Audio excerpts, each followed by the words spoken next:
Supremo Tribunal Federal retoma o julgamento do Marco Temporal de Terras Indígenas. Presidente Lula entrega plano plurianual ao Congresso com previsão de 13 trilhões e 300 milhões de reais para políticas públicas em 4 anos. E você vai ver também. Brasil cria mais de 142 mil empregos formais em julho, queda de 36% em relação ao mesmo mês de 2022. Pesquisa mostra que 1 em cada 3 brasileiros ainda precisa de renda extra para fechar as contas. Furacão Idália deixa mortos, cancela centenas de voos e causa estragos na Flórida. Geórgia é o próximo alvo. Superlua azul poderá ser vista nesta noite em grande parte do Brasil. Será a maior de 2023. Agora no Jornal das 18h30.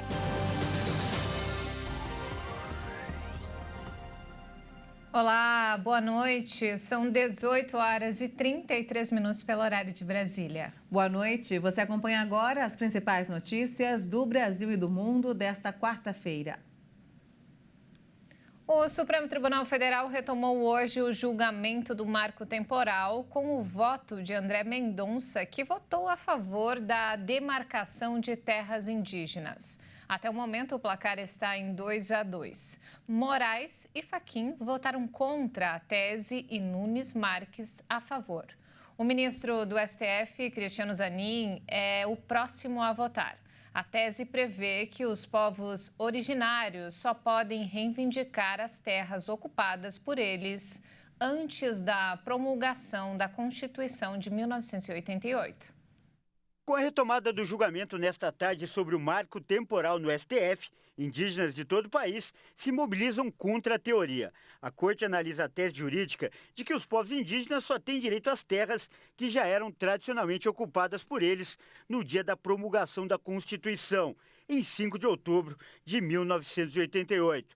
Segundo a articulação dos povos indígenas do Brasil, devem protestar em Brasília mais de 600 pessoas de cerca de 20 povos indígenas de 8 estados.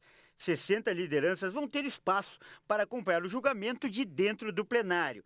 Em frente ao prédio, que fica na Praça dos Três Poderes, uma tenda com telão e sonorização vai ser montada para a transmissão do julgamento. O processo no STF é de repercussão geral e trata de uma reintegração de posse movida pelo Instituto do Meio Ambiente de Santa Catarina contra o povo Xoklengue, da terra indígena Ibirama. O presidente Lula e a ministra do Planejamento, Simone Tebet, apresentaram hoje o Plano Plurianual, um projeto de lei baseado em demandas da população. A proposta tem a previsão do valor de 13 trilhões e 300 milhões de reais a ser investido em políticas públicas nos 4 anos de governo e vai ser enviada ao Congresso Nacional para votação até o fim do ano. No lançamento, Lula disse que o governo não faz tudo sozinho. Acompanhe. Após 6 meses de elaboração, o governo lançou um plano plurianual, conhecido como PPA.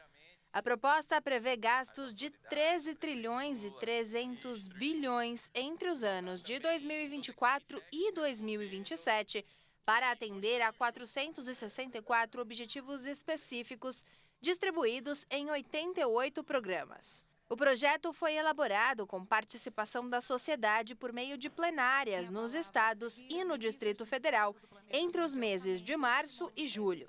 O PPA é uma das peças orçamentárias definida na Constituição, que estabelece as prioridades do governo para o período de gestão e é um guia para os orçamentos anuais. Nenhum programa pode constar no orçamento federal se não estiver previsto no plano. No evento de lançamento, o presidente Lula destacou a participação social no PPA e a importância do programa.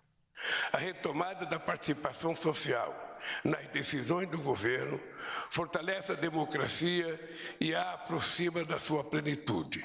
Dá voz a cidadãos e cidadãs sobre o seu futuro. Dá voz às pessoas que nunca tiveram nem voz e nem vez. São as pessoas, afinal, que sabem das suas necessidades E não há nada mais justo do que ajudarem na definição das prioridades e indicarem a direção que as políticas públicas devem seguir. Um governo não sabe de tudo e não faz sozinho. Por isso, a importância do olhar da sociedade para pautar, cobrar e fiscalizar. Mais de 140 mil empregos com carteira assinada foram criados no país em julho. O levantamento divulgado hoje pelo CAGED mostra que o mercado de trabalho continua aquecido, mas com sinais de desaceleração. No acumulado do ano até julho, foram criadas 1.166.000 vagas, 447 mil a menos que no mesmo período de 2022. No mês passado, foram mais de 1.883.000 contratações no Brasil e 1.740.000 demissões. Com o resultado, o país teve um saldo positivo de 142.702 vagas de trabalho com carteira assinada em julho. Segundo o CAGED, esse foi o 7º mês seguido de expansão no indicador. Ou seja, todas as variações mensais em 2023, até o momento, foram positivas. No acumulado do ano, o saldo foi de mais de 1.166.000 empregos, resultado obtido pela diferença entre 13.817.000 admissões e 12.651.000 desligamentos. Em julho, 5 grandes grupamentos de atividades econômicas registraram saldos positivos, com destaque para o setor de serviços, que teve maior influência. Na outra ponta, a agropecuária cresceu menos no período. Já por região, o Sudeste teve maior destaque no período, com mais de 70.000 vagas no mês, seguido pelas regiões Nordeste, Centro-Oeste, Norte e Sul. E 25 estados e o Distrito Federal tiveram expansão. São Paulo foi a unidade federativa com maior crescimento e o Rio Grande do Sul teve retração. Enquanto isso, aumentou o número de pedidos de seguro-desemprego. O Brasil atingiu, nos 7 primeiros meses do ano, o maior nível para esse período desde 2020. Foram mais de 2.200.000 solicitações. O número, em 2023, é 7,5% maior que o do ano passado. Analistas explicam que o aumento é o resultado de um número maior de empregos com carteira assinada. E vamos agora ao mercado financeiro. O dólar fechou a sessão desta quarta-feira em alta, na medida em que investidores digeriram os dados mais fracos do que o esperado do PIB dos Estados Unidos e seguiram atentos às discussões fiscais e sobre o orçamento de 2024 no cenário nacional. Ao final da sessão, a moeda norte-americana subiu 0,31% e encerrou o dia cotada a R$ 4,86 na venda. E olha só, 1 em cada 3 brasileiros ainda precisa de renda extra para fechar as contas no fim do mês. Os dados são de um estudo do Instituto Cidades Sustentáveis. Um mês inteiro de trabalho em contrato CLT, numa rotina árdua que, na maioria dos casos, consome quase o dia todo do trabalhador. Isso deveria ser o suficiente para arcar ao menos com os custos básicos da sobrevivência. Mas quando o pagamento cai, a conta não fecha. Sempre vai empurrando, né? Empurra com a barriga para um mês, para outro mês, né? Sempre uma dívida. Quando a gente põe na caneta não dá, né?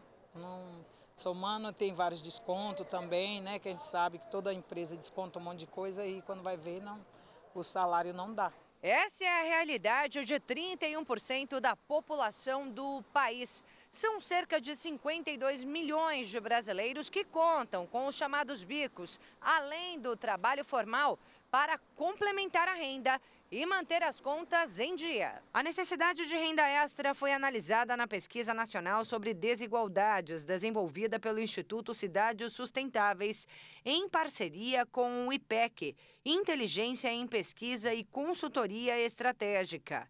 Ao todo, 2.000 pessoas foram ouvidas em 127 municípios do país.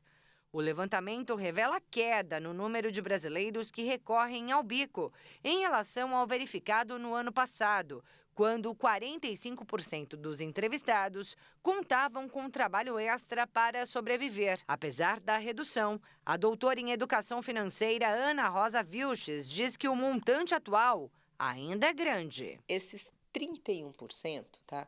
Com certeza, né, é voltado à falta de educação financeira, né, que o brasileiro tem. Por quê? Porque foi lhe dado crédito e não lhe foi ensinado como cuidar desse crédito. A renda extra do Tarcísio vem dos vídeos que posta na internet. Ele é servidor público, mas diz que só o salário fixo não paga suas contas. Não dá, falta o leite do menino, falta muita coisa em casa, então a gente tem que correr atrás para complementar. A especialista diz que o bico pode ser o caminho para evitar o endividamento, mas não deve ser usado para manter a casa. Porque hoje ele tem, amanhã ele não tem. E às vezes ele põe dentro, né, do bojo. Então antes eu ganhava 2, agora eu fiz por exemplo, eu pintei uma parede e ganhei R$500. Então, meu padrão agora é de R$2.500. Não, eu continuo com o padrão de 2. Ele vai firmar os gastos dele, tá? E o padrão de vida dele em cima do salário efetivo que entra. E quando é preciso ter muito cuidado com as ofertas que surgem nas redes. Na internet, anúncios prometem ganhos extraordinários com pouco trabalho. O especialista em segurança, Roberto Alves, alerta para possíveis golpes. 70% da população brasileira ganha menos de 2 salários mínimos. 70%. Qualquer oferta de renda fácil, rápida, superior a essa média, é com certeza querer cair no golpe. Não existe essa possibilidade. Algo fácil, rentável, sem esforço, não existe. E veja a seguir, furacão Idália deixa mortos, cancela centenas de voos e causa estragos na Flórida. Geórgia é o próximo alvo. E ainda, superlua azul poderá ser vista nesta noite em grande parte do Brasil. Será a maior de 2023. Nós voltamos em instantes. Até já!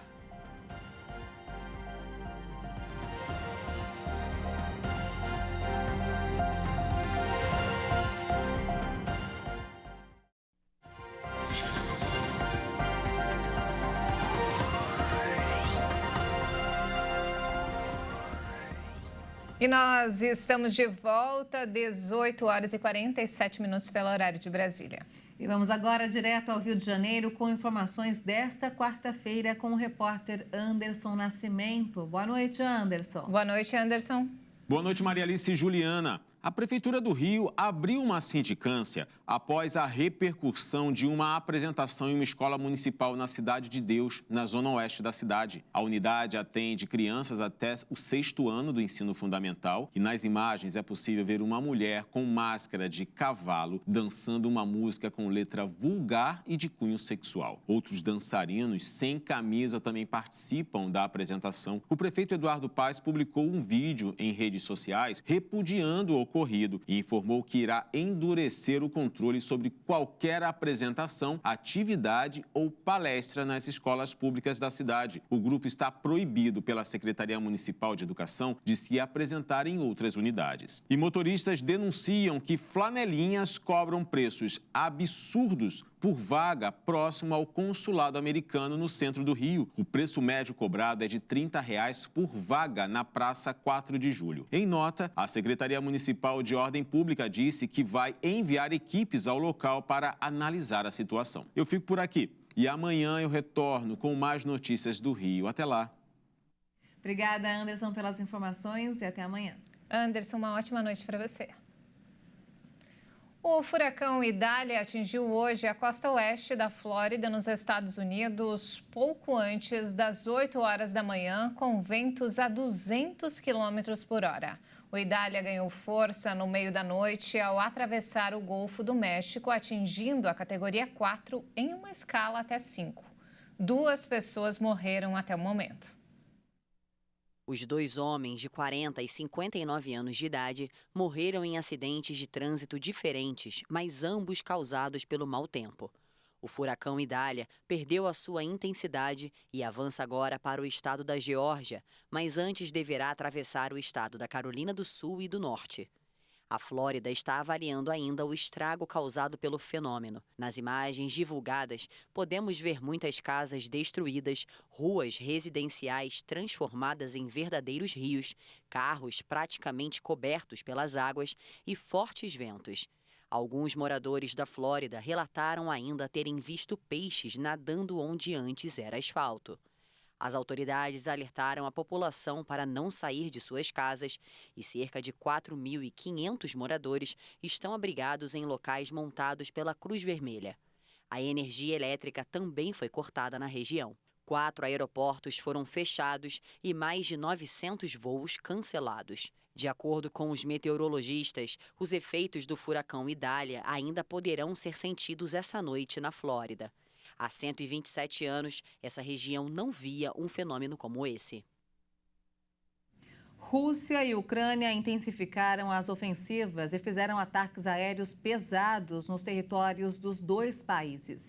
Kiev intensificou as ofensivas contra alvos dentro do território da Rússia e tenta causar danos na capital do país, Moscou.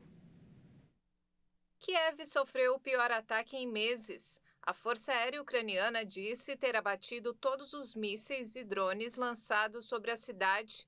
Foram mais de 40. Os destroços causaram estragos e mortes. 2 agentes de segurança que patrulhavam as ruas de Kiev morreram e outras 2 pessoas ficaram feridas. Vários prédios e casas sofreram danos na capital e nos arredores. Enquanto isso, Moscou disse que Kiev lançou drones contra 6 regiões russas, algumas bem longe da linha de combate com a Ucrânia. O ataque mais intenso foi contra uma base aérea no noroeste da Rússia.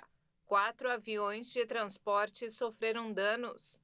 O Kremlin prometeu uma resposta dura e disse que, sem o apoio do Ocidente, os ucranianos não teriam capacidade de atingir um alvo tão distante. A Ucrânia não assume nem comentou esses ataques. E olha só, no Gabão, um país da África Ocidental, os militares anularam o resultado das eleições e deram um golpe de Estado. O presidente Ali Bongo, que foi reeleito, está em prisão domiciliar. Bongo estava há 14 anos no poder. Até o golpe de Estado, o país rico em petróleo da África Central era governado há mais de 55 anos pela família Bongo. Ali, detido junto da família e dos médicos pessoais, apareceu em um vídeo cuja fonte é desconhecida, pedindo para que seja feito barulho pelo golpe no país. I'm Ali Bongo Ondimba, president of Gabon. Sou Ali Bongo Ondimba, presidente do Gabão, e envio uma mensagem a todos os amigos que tenho em todo o mundo, pedindo que façam barulho porque me prenderam junto da minha família. Meu filho está em algum lugar, minha mulher está em outro e eu estou em prisão domiciliar. Somewhere, my wife is in another place and I'm at the residence. Também foram detidos funcionários de alto escalão do regime, conselheiros da presidência e os 2 principais líderes do influente Partido Democrático Gabonense. Ali Ondimba concorreu por um 3º mandato nas eleições de sábado, que incluíram votações para a presidência, legislativas e municipais.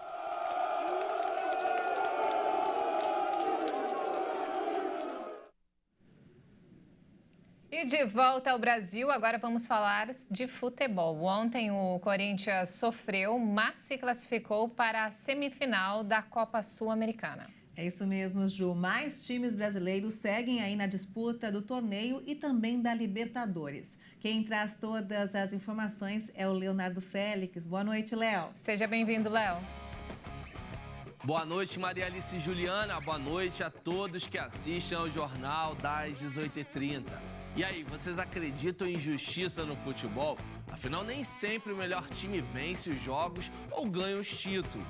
E é exatamente isso que torna o esporte tão apaixonante.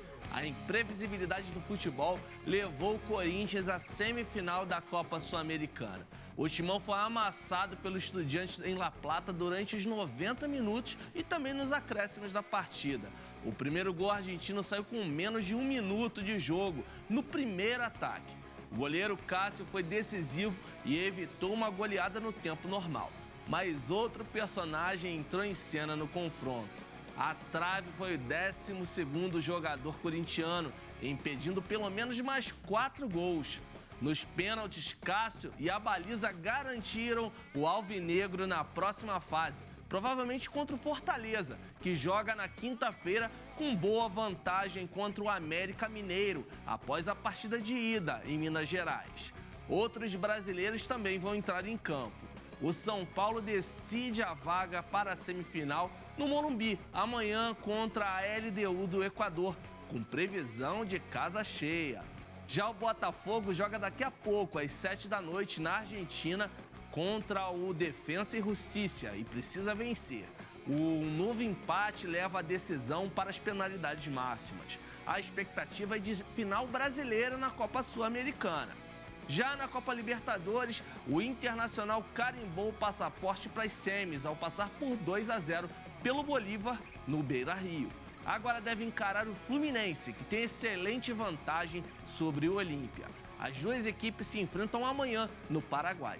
E por fim, o Palmeiras cumpre tabela no Allianz Parque contra o Deportivo Pereira da Colômbia. Com 4-0 no agregado, o técnico Abel Ferreira pode até poupar alguns titulares, não é verdade? É isso aí. Eu fico por aqui. Boa noite a todos. É com vocês, Juliana e Maria Alice.